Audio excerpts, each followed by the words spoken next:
આજે આપણે physiotherapy cut off 2023-24ની વાત કરીશું. એટલે કે કઈ કોલેજમાં કેટલા માર્ક્સ પર અને કેટલા રેન્ક પર એડમિશન મળશે, મેરિટ કેવી રીતે બનશે, તેની સંપૂર્ણ વાત આ વિડીયોમાં કરીશું. તો અંત સુધી જોડાયેલા રહો. તો પહેલાં આપણે મેરિટની વાત કરીએ. તો તમારી જે ગુજરાત બોર્ડનું રિઝલ્ટ છે એમાં ફિઝિક્સ, કેમિસ્ટ્રી અને બાયોલોજી અથવા જેને મેથ્સ હોય બંને એમાં લઈ શકે છે. એના જે 300માંથી જે માર્ક્સ આવ્યા હોય એના ભાગ્યા 3 કરો, એટલે કે તમારે 100માં કન્વર્ટ કરે જે પર્સન્ટેજ થાય એ ગણાશે.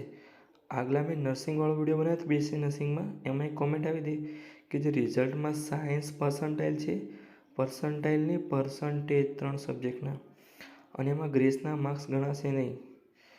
અને હવે આમાં એવું કીધું છે કે ઓબીસીમાં 50% અટક્યું છે, એસટીમાં 23%. તો તમે આગળ વિડીયોમાં જોતા રહો. આ સાચું જ છે, હું તમને બધું બતાવું છું કોલેજ વાઇઝ. આની પહેલાં આપણે એમબીબીએસમાં ગવર્મેન્ટ, જીમીઆરએસ અને સેલ્ફ ફાઇનાન્સ મેડિકલ કોલેજનો કટ ઓફ વિડીયો બનાવ્યો છે. પછી વેટનરીમાં કેવી રીતે એડમિશન મળે એમાં કટ ઓફ પણ બનાવ્યું છે. પછી બીએસસી નર્સિંગનો પણ કટ ઓફ વિડીયો બનાવ્યો છે.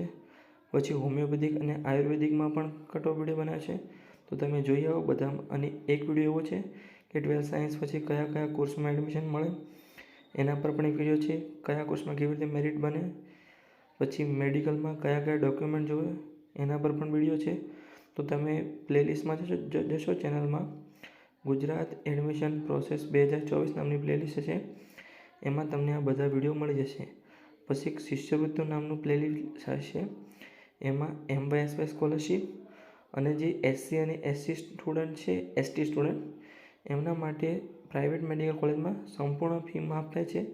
એના માટે ફ્રી શિપ કાર્ડનો વિડીયો પણ બનાવેલો છે, તો એ પણ તમે જોઈ આવી શકો છો. તો હવે ચાલો આપણે વિડીયોને સ્ટાર્ટ કરીએ. તો કે પહેલી છે ગવર્મેન્ટ મેડિકલ કોલેજ અમદાવાદ, જેમાં ઓપન કેટેગરીમાં છે 73.33 મેરિટ, જે પર્સન્ટેજ આપણે કહીએ છીએ 3 જ સબ્જેક્ટના, અને જનરલ મેરિટ રેન્ક છે 521.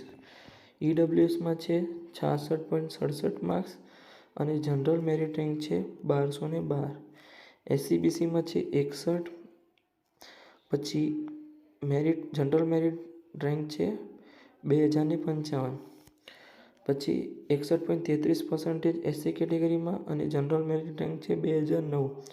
જો એસસીબીસી કરતાં એસસીનું ઊંચું છે. પહેલાંમાં 61 છે, 61.33, એટલે તમે આમાં બહુ વેરિએશન છે. આ 7મા રાઉન્ડનું છે. આગળ આના કરતાં પહેલાં બીજા રાઉન્ડમાં હાઈ કટ ઓફ જઈ શકે છે, પણ એમબીબીએસ ને વેટનરીને બધું એડમિશન પતી જશે પછી આમાં આટલું લો મેરિટ અટકશે છેલ્લા રાઉન્ડ સુધી. એટલે ગ્રેસ માર્ક્સવાળાને પણ એડમિશન મળી શકે છે. આગળ એસટીમાં આવશે. જો એસટીમાં આમાં 33 છે તો આગળ આનાથી પણ નીચું આવશે, અને એમાં રેન્ક છે 12,219. હવે આગળની કોલેજની વાત કરીએ તો ગવર્મેન્ટ મેડિકલ કોલેજ સુરત, જેમાં ઓપન કેટેગરીમાં છે 71.33 માર્ક્સ અને રેન્ક જનરલ મેરિટ રેન્ક છે 698. ઈડબ્લ્યુએસમાં છે 67.67 માર્ક અને રેન્ક છે 1100. એસસીબીસીમાં છે 62.85 માર્ક્સ, આ જનરલ મેરિટ રેન્ક છે 1726. એસસીમાં છે 56.19 માર્ક્સ અને જનરલ મેરિટ રેન્ક છે 3122. એસટીમાં 30.66 માર્ક્સ. હવે તમે વિચારતા હશો કે પાસિંગ માર્ક્સ પણ 33 હશે, ત્રણેયમાં 33 માર્ક્સ આવે તો પણ તમારું મેરિટ 33 બને, તો આમાં 30.66 કરી દે. તો એમાં તમારે ધારો કે એક વિષયમાં તમારે 30 માર્ક્સ આવ્યા હોય અને તમને બે વિષયમાં ગ્રેસિંગ માર્ક્સ શું કહેવાય 2 અને 3 એવી રીતે, તો એ અહીંયા ગ્રેસિંગ માર્ક્સ ગણાતા નથી, એટલે આનું મેરિટ 30.66 છે. અને એમાં જનરલ મેરિટ રેન્ક છે 13,562. આ 7મા રાઉન્ડનું છે. પહેલા રાઉન્ડમાં હાઈ કટ ઓફ હશે. આગળ વાત કરીએ તો ચલો આગળની કોલેજની વાત કરીએ તો કે government physiotherapy medical college Vadodara, જેમાં ઓપન કેટેગરીમાં મેરિટ માર્ક્સ છે 66.67 અને જનરલ મેરિટ રેન્ક છે 1213. ઈડબ્લ્યુએસમાં છે 57.00 અને જનરલ મેરિટ રેન્ક છે 2932. એસસીબીસીમાં છે 52.67 માર્ક અને જનરલ મેરિટ રેન્ક છે 4118. એસસી કેટેગરીમાં છે 47. 47.00 અને જનરલ મેરિટ રેન્ક છે 5964. એસટીમાં મેરિટ માર્ક્સ છે 32.67 અને જનરલ મેરિટ રેન્ક છે 12,762. આગળની મેડિકલ કોલેજની વાત કરીએ તો કે છે ગવર્મેન્ટ મેડિકલ કોલેજ જામનગર, જેમાં ઓપન કેટેગરીમાં છે 60.67 માર્ક્સ અને જનરલ મેરિટ રેન્ક છે 2123. ઈડબ્લ્યુએસમાં 56.19 માર્ક્સ અને જનરલ મેરિટ રેન્ક છે 3126.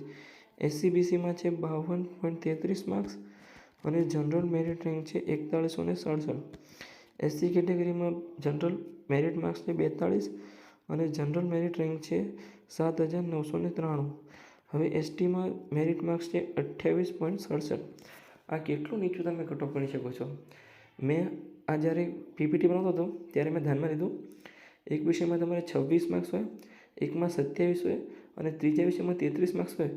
આટલા ગ્રેસ મૂક્યા હોય, 26 માર્ક્સ એટલે કે 7 માર્કનો ગ્રેસ અને 6 માર્કનો ગ્રેસ, ત્યારે તમારું મેરિટ 28.66 બને છે. તો પણ તમને ફિઝિયોથેરાપીના ગવર્મેન્ટ મેડિકલ કોલેજમાં એડમિશન મળશે. આ બધી ગવર્મેન્ટ મેડિકલ કોલેજની જ વાત કરું છું, તો તમે સમજી શકો છો. એટલે તમારે કોઈ ફ્રેન્ડ હોય જેનું મેરિટ સાવ નીચું હોય, એને પણ આ વિડીયો મૂકી શકો છો અને કહી શકો છો કે છેલ્લા રાઉન્ડ સુધી પ્રક્રિયામાં ભાગ લે, તમે ફિઝિયોથેરાપી ડૉક્ટર બની શકો છો.